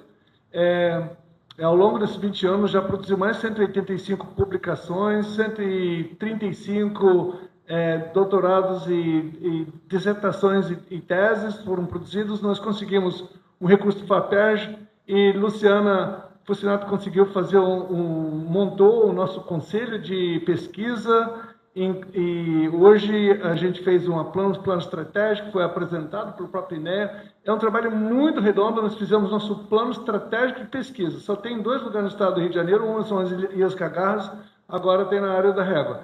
A gente quer continuar. Pois é, tá. Então, Cadu já está adiantando, mas a gente tem dados de Aline, nossa engenheira florestal, está fazendo, já tem dados de mais que quase 20 anos de implantação, e ela está pensando em ingressar num doutorado, inclusive a gente está tentando animar ela para entrar no doutorado, para justamente publicar esses dados. Então, a gente tem dados consistentes, a área que foi plantada com o apoio do projeto Guapiaçu, do Petrobras Socioambiental, tem dados de 10 anos de monitoramento, inclusive dados fantásticos, né? Foram plantados 80 espécies, depois foram lá ter um mestrado que foi um estudo a nível de mestrado que realizou e viu que foi mais de 145, 150 espécies, mostrando que realmente quando você cria um ambiente, já começa toda a recuperação natural, né? Então, a gente favorecemos muito a pesquisa, a gente tem mais de 700 alunos a nível de faculdade vindo para a Régua todo ano. Isso, a gente tem um projeto agora apoiado pelo Boticário de renovação da infraestrutura, oferecendo uma condição melhor de estadia. Eu acho que todo mundo gosta da Régua, da comida da Régua. Então, eu acho que quem estiver pensando num projeto dessa, eu acho que ele tem que pensar no refeitório. Não pensa, é comida a balde, né? Isso acaba atraindo o jovem pesquisador, porque pelo menos ele vai ao campo, ele volta, se tiver uma ducha quente, pode ser ducha fria, mas ducha quente é melhor. E uma cama boa, mas se tiver 3 refeições boas, opa, você tem pesquisa já bunda dentro. Então, muito bem, a gente está monitorando sim. E é incrível os dados, e isso também acaba justificando a importância do nosso trabalho, ganhando forma, né? Consistência. Obrigado. Aproveitando o gancho, a gente vai servir o almoço daqui a pouquinho, tá, gente? Então, segurem mais um pouquinho a fome, mas a gente também fez a nossa lição de casa e estamos preparando o almoço para vocês aqui do lado externo, tá bom? Próxima é para Dora. Dora, qual é o panorama do Estado do Rio de Janeiro em relação a emendas parlamentares para fortalecer atores locais da cadeia produtiva da restauração e se na legislação de empregos verdes eles estão considerados, esses atores da cadeia da restauração? Pergunta bem complexa. Queria só começar antes, reforçando só 2 pontos anteriores que foram trazidos pelos mais especialistas que eu nesse tema. Primeiro, reforçar que, enfim, se a gente não questiona, né, as estruturas de poder e tensiona esses mecanismos capitalistas de solução das crises, né, até porque a gente já nomear isso como uma crise significa que a gente tem uma solução e talvez não exista uma solução dentro do sistema. Então, como, por exemplo, o próprio mercado de carbono, só provocando um pouco, a gente pode acabar reforçando as desigualdades e essas assimetrias, com incentivo, por exemplo, à manutenção de uma estrutura fundiária, né, baseada no latifúndio e que está intrinsecamente conectada com a monocultura, baseada no uso intensivo de agrotóxicos, no desmatamento e voltada para a exportação, né? Então, também acho que, até o que você comentou, que muitas das áreas de conservação são áreas privadas, né? Então, por isso, questionar também o quanto, às vezes, esses mecanismos que vêm para solucionar podem reforçar essas desigualdades, né? E a gente sabe que hoje tem, enfim, algumas, digamos assim, artimanhas ligadas ao mercado de carbono, né? E também só reforçando o convite, quem sabe, né, da gente estabelecer uma parceria entre o Conselho Ecológico Popular e a Secretaria de Meio Ambiente para a gente fazer oficinas de capacitação voltadas justamente para por exemplo, pequenas iniciativas, né, cooperativas, associações da sociedade civil que queiram se inscrever nesses editais, né, e que não conseguem elaborar projetos no nível, né, esperado pela Secretaria, né? Por que não a gente fazer um programa uma série de oficinas, né, quem sabe 3 meses, assim, com até um certificado, né, voltada justamente a essa elaboração desses projetos, né, em parceria, por exemplo, com grupos de pesquisa da própria PUC-Rio ou grupos de pesquisa da UFRJ. Eu acho que, enfim, a gente precisa, então, se não estão sendo, né, não estão chegando projetos qualificados, qualificar, né, essas pessoas, principalmente essas comunidades locais, esses grupos marginalizados, porque senão, de novo, a gente vai estar reforçando essas assimetrias e, enfim, essa ausência de certos corpos na formulação, na implementação e também na remuneração, né, por exercício desse tipo de serviço. Então, voltando à questão das emendas parlamentares, eu acho que, assim como os editais, assim como, enfim, os próprios fundos, né, nas mãos do BNDES, enfim, as emendas parlamentares, hoje, elas dependem muito, enfim, claramente dos interesses, né, de cada deputado, enfim. E também tem uma questão que existe a necessidade de você ter um CNPJ já cadastrado há alguns anos, enfim, existe uma série, né, de algumas barreiras, digamos assim, né, barreiras burocráticas, né, para o recebimento dessas emendas que acabam prejudicando muitas vezes que elas cheguem nessas iniciativas mais populares, enfim, iniciativas menos institucionalizadas, digamos assim. Hoje, a gente, se eu não me engano, a gente não está com uma emenda nossa voltada à restauração, mas a gente faz esse convite para quem tem algum projeto com o CNPJ já há mais de 5 anos, se eu não me engano, aberto, né? Que vem até a gente também faz essa capacitação, a gente explica, a gente tem todo um material voltado a solicitantes de emendas parlamentares. O recurso mínimo, né, é de 50 mil. Então, esses projetos precisam estabelecer metas, né, precisam ter todo um cronograma de uso dessas emendas.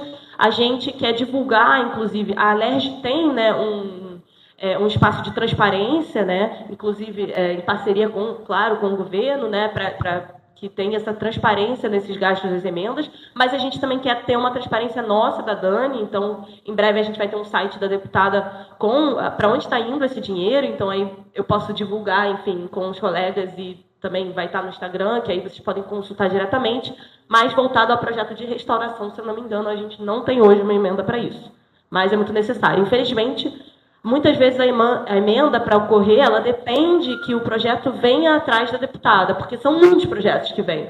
Se a gente for atrás de uns, a gente pode estar incorrendo, às vezes, numa seletividade. Então, principalmente projetos por conta, né, da lei estadual, né, da Constituição estadual, principalmente projetos que estejam ligados à educação e à saúde, por conta do mínimo obrigatório, são priorizados. Então, se vocês conhecerem, né, projetos, por exemplo, ligados a essa educação climática, voltada à restauração, com certeza é muito interessante para a gente e é muito interessante para quase qualquer deputado da casa promover esse projeto. A segunda parte da pergunta, eu acho que era sobre a política estadual do emprego verde, né? Se considera a cadeia da restauração. Se eu não me engano, sim, mas eu não estou 100% alinhada, porque, assim, na verdade, atualmente eu nem estou mais como assessora da deputada. Então, quem trata disso é um colega meu chamado Theo Rodrigues. Convido vocês a entrarem em comunicação com ele. Ele é professor da Universidade Cândido Mendes, mas não pôde estar presente hoje. E a Raíza Vieira, né, que também era parte e foi essencial para construir todos esses projetos. A Raíza, que era do IES, né, e é extremamente qualificada nesse tema, né, tem doutorado em biologia, enfim.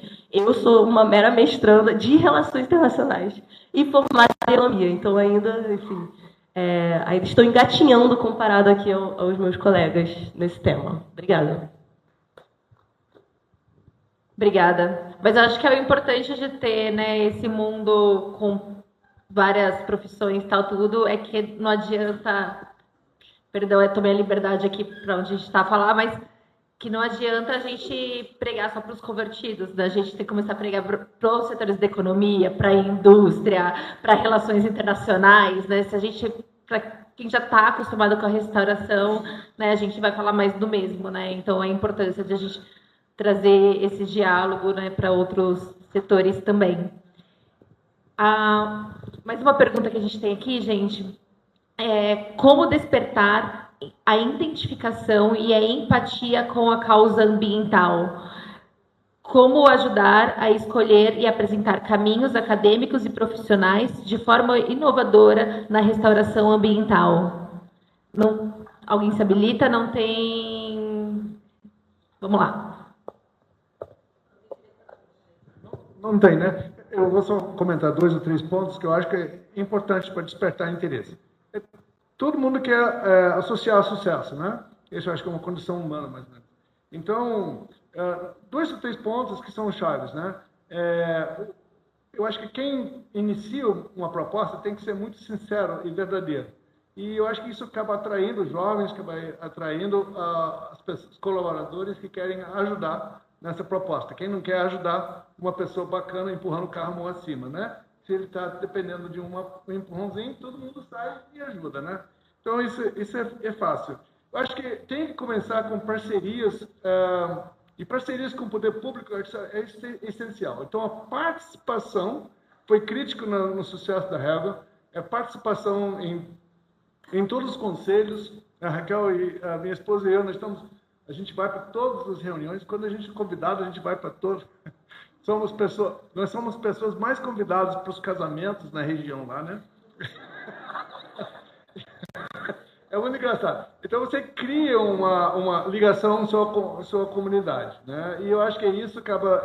o princípio é isso, né? Que você acaba tendo uma proposta verdadeira, sincera, você participa, ajuda e, naturalmente, você vai ter o apoio de todos. E eu acho que o poder público é essencial para você combinar isso.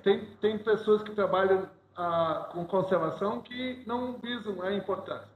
Mas, na realidade, é muito importante. Então, a gente tem uma relação muito, muito estreita, tanto com o SES como também a INEA. A gente gosta e abrimos a porta para eles, para a prefeitura também, para justamente oferecer condições deles, treinamento, capacitação, fiscalização, apoio técnico, a comida, a cozinha, né? Mas, basicamente, é isso. E eu acho que isso vai reforçando e apoiando, e eu acho que você consegue agregar esse ajuda tão necessário para iniciar qualquer negócio. Aí, quando a pessoa é legal, todo mundo ajuda. Tem os advogados, tem muitos apoios que você vai encontrar, não falta apoio.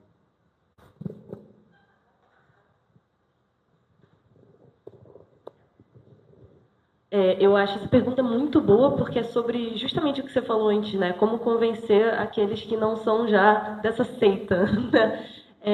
Eu acho que, enfim, essa comunicação climática, ela precisa atuar, na minha visão, nos afetos cotidianos, principalmente das populações que estão ali na linha de frente, né? Tanto dos desastres, por habitarem as chamadas zonas de exclusão, né? Quanto também na linha de frente das soluções, baseadas não só na natureza, como nos saberes locais. E eu acho que a gente lida com os afetos cotidianos, falando, por exemplo, das mudanças climáticas, como diretamente conectadas, por exemplo, à fome, né? Então, falar por que se dá a inflação dos alimentos, né? Por exemplo, porque os solos já não são mais tão férteis, né? Claro que não é esse o único motivo, mas, né, essa é uma das linhas causais possíveis. Então, trazendo, por exemplo, a soberania alimentar, né, e a melhoria na qualidade de vida, na qualidade do ar que você respira, então a poluição também como uma das consequências importantes da emissão de gases de efeito estufa e que são sentidas no cotidiano das populações e que estão justamente na mão, né, dentro do que rege a nossa Constituição, tão como uma das prerrogativas, uma das responsabilidades dos estados de lidar, né? Então, a poluição. Então, acho que lidando com esse dia a dia e entendendo que essa população, né, a massa, digamos assim, é quem realmente é mais afetada por esses desastres socioambientais. E aí, como atrair os jovens, eu acho que várias iniciativas, né? Essa de trazer os jovens, por exemplo, para as mesas de decisão. Então, por exemplo, não sei se vocês já ouviram falar de modelos diplomáticos, que são modelos que acontecem nos ensino médios, fundamentais, né? Quem é jovem daqui sabe, quem sabe já participou.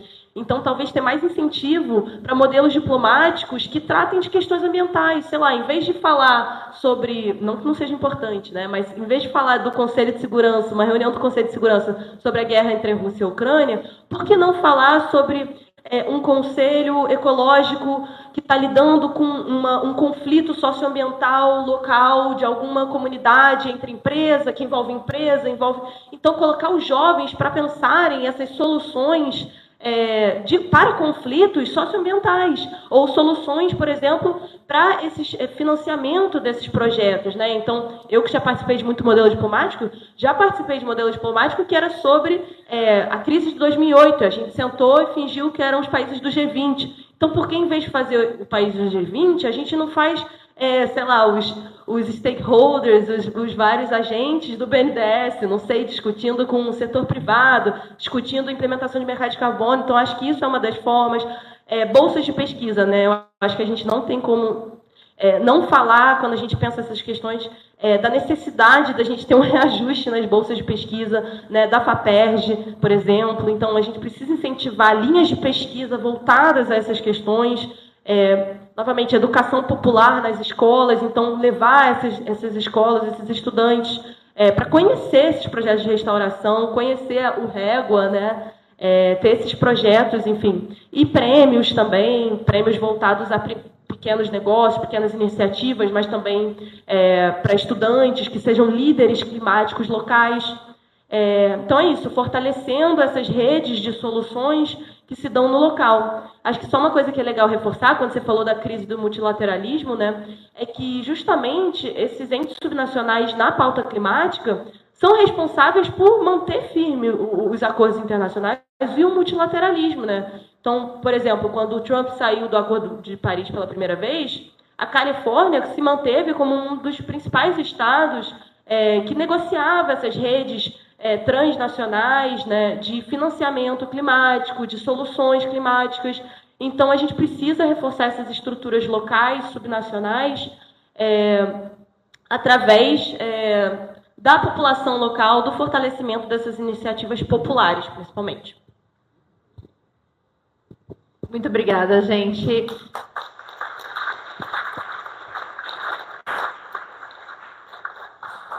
Então, acho que em nome de todos, agradecer novamente cada um de vocês, então, Nicolas, Marie, Dora e Márcio, pela participação aqui nesse nosso primeiro painel.